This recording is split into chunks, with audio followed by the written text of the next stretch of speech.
The Hulk series is back like never before, and even in some ways that might be vaguely familiar.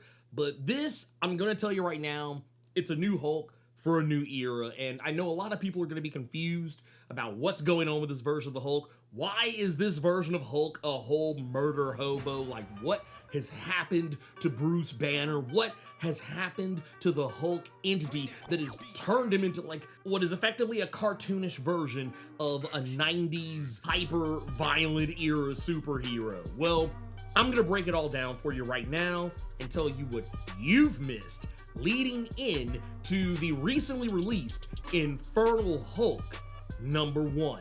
Word to wise, grass only greener when it's fertilized. Gave them truth in these songs, they prefer to lies. Destiny beautiful, adrift in her purple lies. You can't see me, you Stevie, wondering how I reach more evolutions than Evie and make it look easy.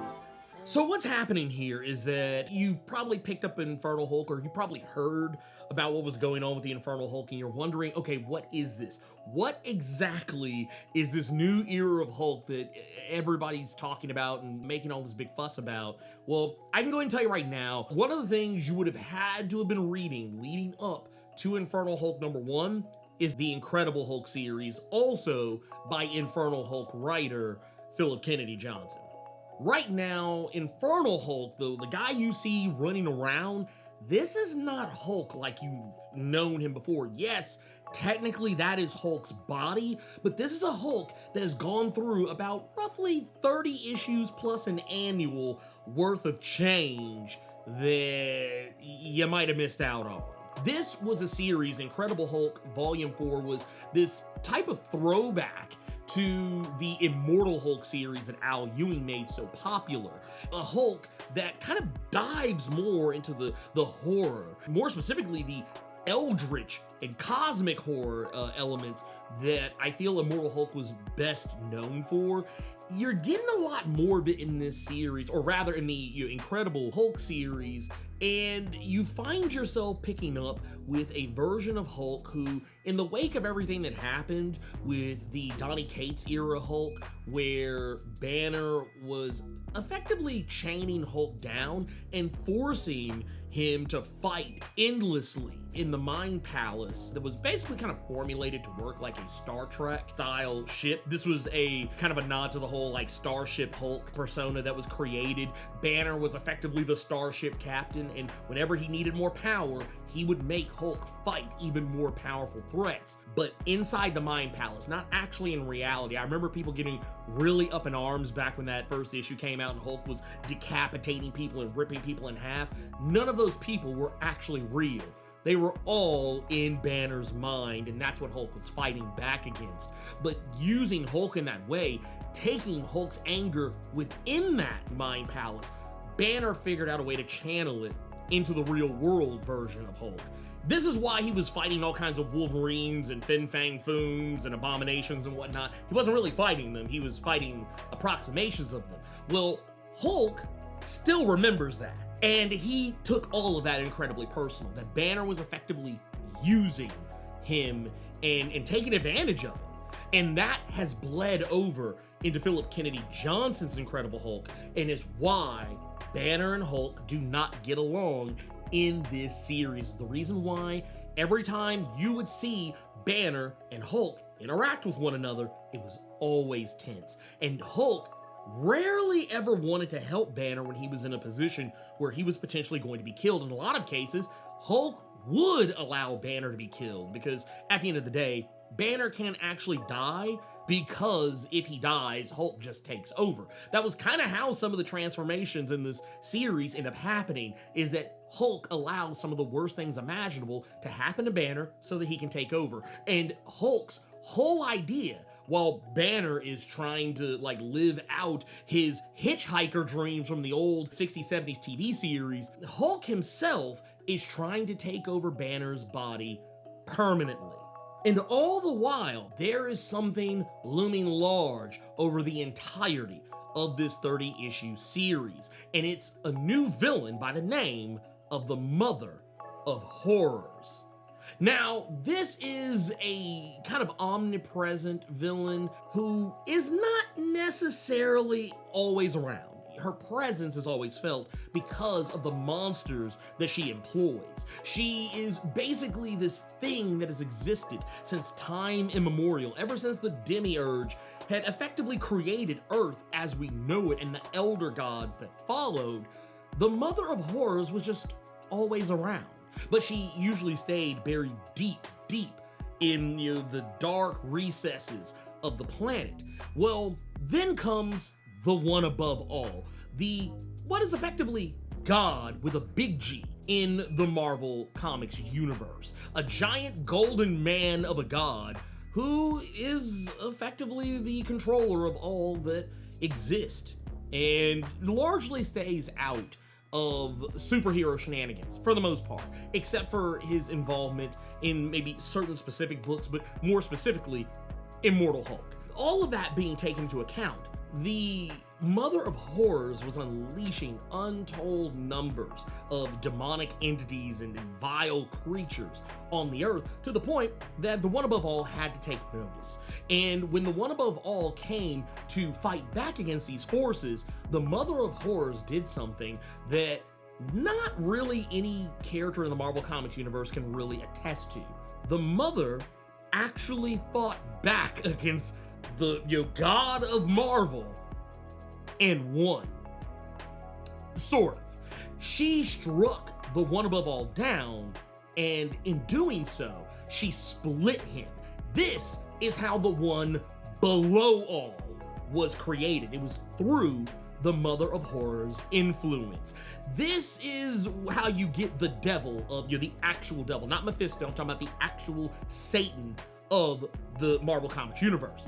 This basically led to an entire war between these entities, to the point that the One Below All fought back.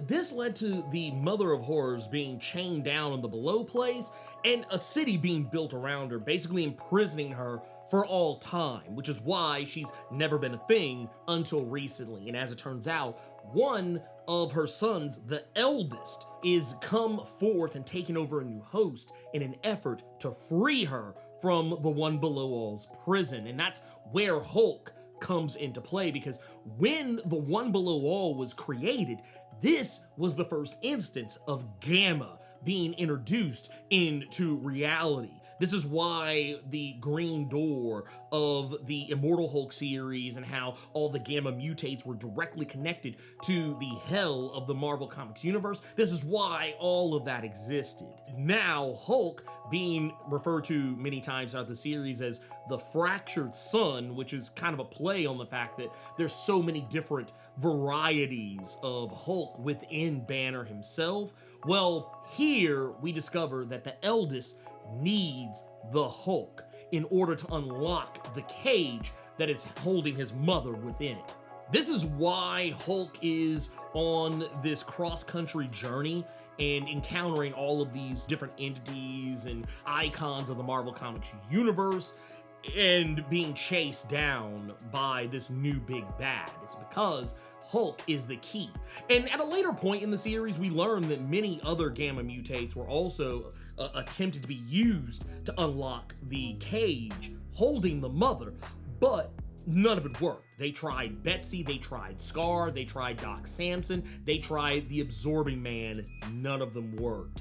And it all ultimately kind of culminates in a fight between the Hulk and the eldest, not once, but twice, with the first time Hulk walking away more or less the victor, actually dealing a huge blow to the eldest. But when the eldest returned and came back embodying the post of the Abomination, using the Abomination's body as its vessel to fight back against Hulk, it didn't even work then either. Because, and I think it would be safe to imagine that in a universe where the Hulk exists, the Abomination exists. While the Abomination is one of Hulk's biggest bads, the Abomination rarely has ever been able to actually throw down with the Hulk on any meaningful level, save for maybe like a couple of times here or there. Abomination is light work for the Hulk these days. Even with the other Gamma mutates I mentioned earlier, fusing their Gamma into the Abomination, even that didn't work. And it's all largely because of Dr. Voodoo. Dr. Voodoo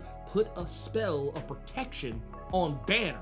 But that's kind of where Dr. Voodoo fucked up. You see, he didn't put that spell on both Banner and Hulk, he just put it on Banner so that the eldest could never actually take over Banner's body, because Dr. Voodoo, I think, was thinking more in the literal as opposed to the abstract in this situation. Or maybe he just assumed that the spell would work on both. It's difficult to say. But the eldest, because of that protection spell, could not take over Banner's body. Because of the war between Banner and Hulk, where they've now split to a point where even Banner was imprisoned in the Mind Palace, very similarly to how Hulk was imprisoned during the Donny Cates run. Because of that, this left a door open, and the eldest was able to physically separate Banner from the Hulk body, making them two completely separate entities for not the first time, or at least, on what seems to be a more permanent basis. It's not to say they haven't been split up in the times in between, but when we're talking like long term, that doesn't happen very often. And this left Hulk in a position where he himself could be taken over by the eldest.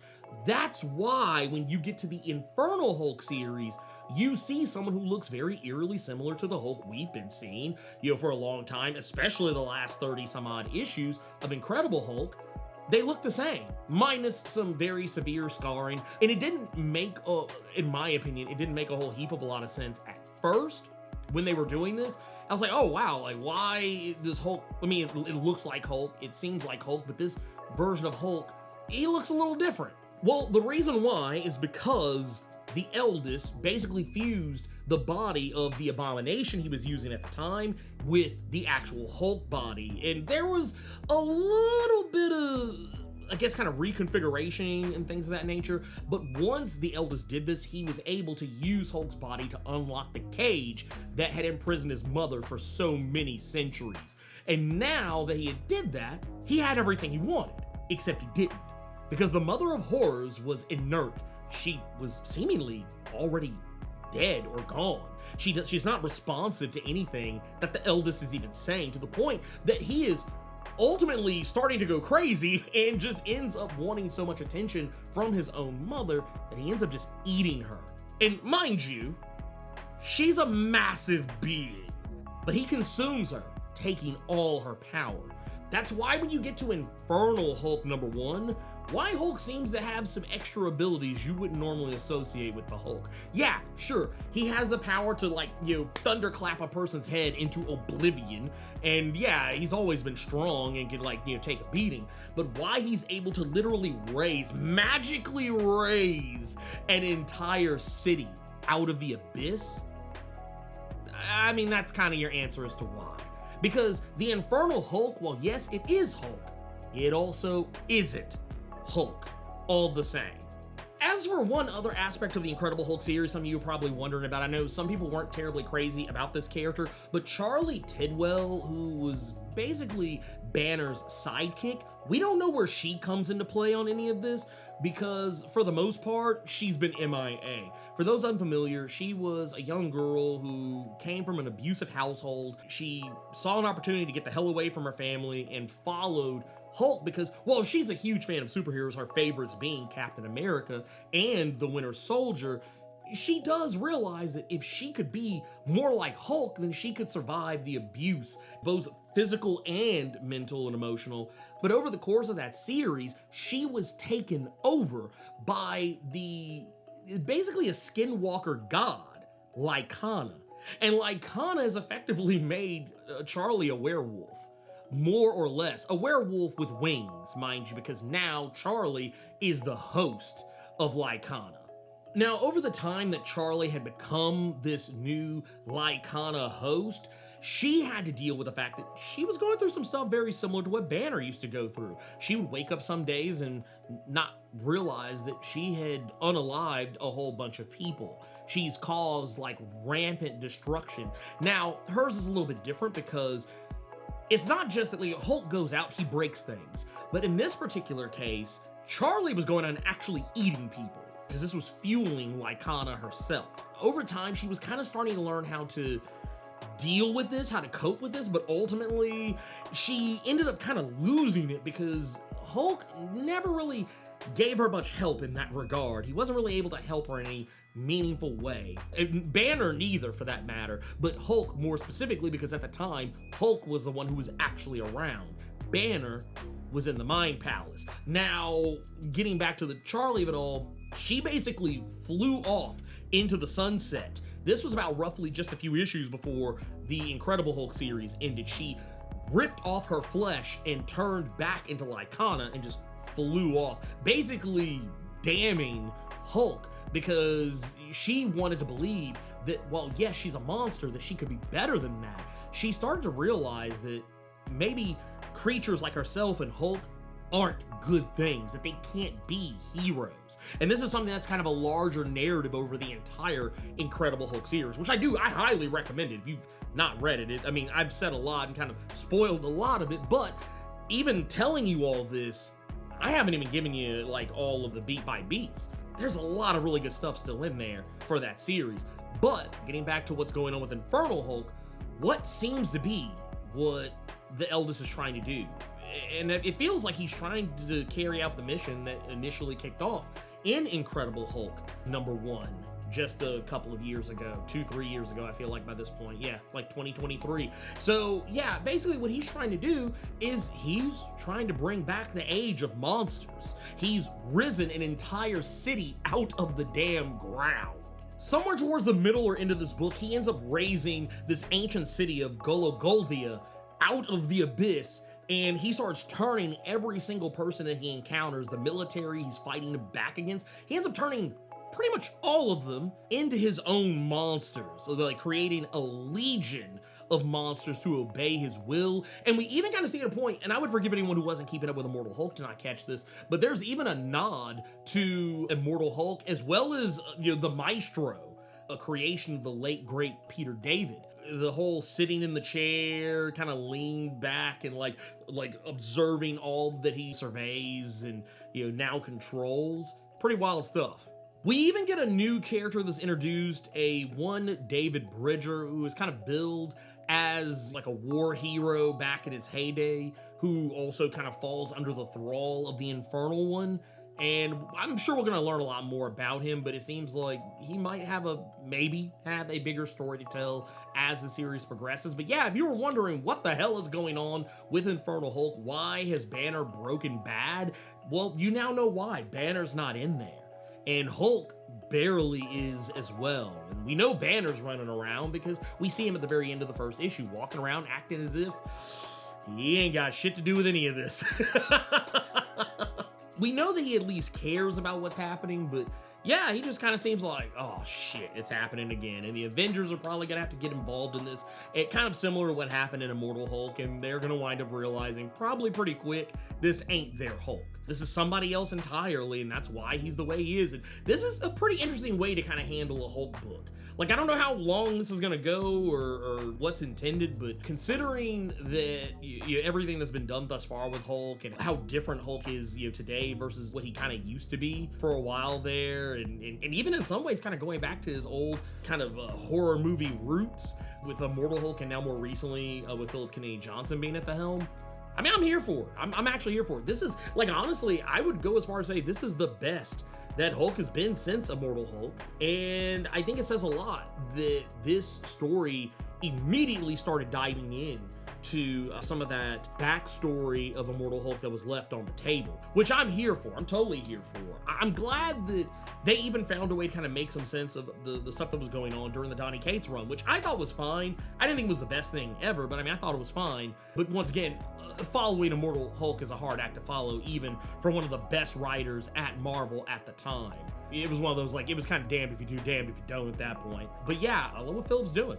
This is honestly, like, Incredible Hulk. While I don't talk about it on the channel, at least in terms of, like, videos, I do talk about it in live streams, which, by the way, we do those every Thursday and Saturday. Though more, if you want to hear more about comics, that's every Saturday, 1 p.m. Eastern, 10 a.m. Pacific. But yeah, I talk about it all the time, and I'll consistently say Incredible Hulk has been easily one of the best books Marvel is putting out right now. If you're a Hulk fan of any magnitude, you should be reading it. And I will definitely say, well, I think it's okay to read Infernal Hulk without having read any of the previous stuff. I will give you a way to kind of read it and do it legally. You can read it on Global Comics. You can technically buy the trades, I think, in the individual issues or whatever, because they're doing like day and date stuff. You can pick up Infernal Hulk on there as well. But if you want to go back and read like a lot of like the backlog stuff, especially and read it for like a fair price, you can actually use my promo code GCX Blerd Without Fear. You can use it in the app. You can use it on the website, whatever. That will give you an unlimited subscription at the cost of like, I think $59.99, which is pretty good steal for your first year. And using that, you can read a lot of stuff on Global Comics, not just Marvel, but you can read DC and other stuff too. But I mean, if you really want to like a good way to catch up on all of the stuff, that would be one way to go about doing it. But anyway, if you enjoyed this video, make sure you hit that like button. It really helps the channel out. Also, hit that hype button if you're watching on mobile. Do both of them because it really helps the channel out tremendously. And also, hit that subscribe button if you're new here. And make sure you tap that notification bell and hit all notifications. That way you don't miss out on anything. Because videos like these are kind of hit or miss on how well they do in the algorithm. But anyway, with that said, thank you all so much for watching. And let me know what you think about the Incredible Hulk series. And if you checked out Infernal Hulk, let me know what you think about it down below. Keep it plus ultra. Until then, see you all next time. We're out of here. Peace out.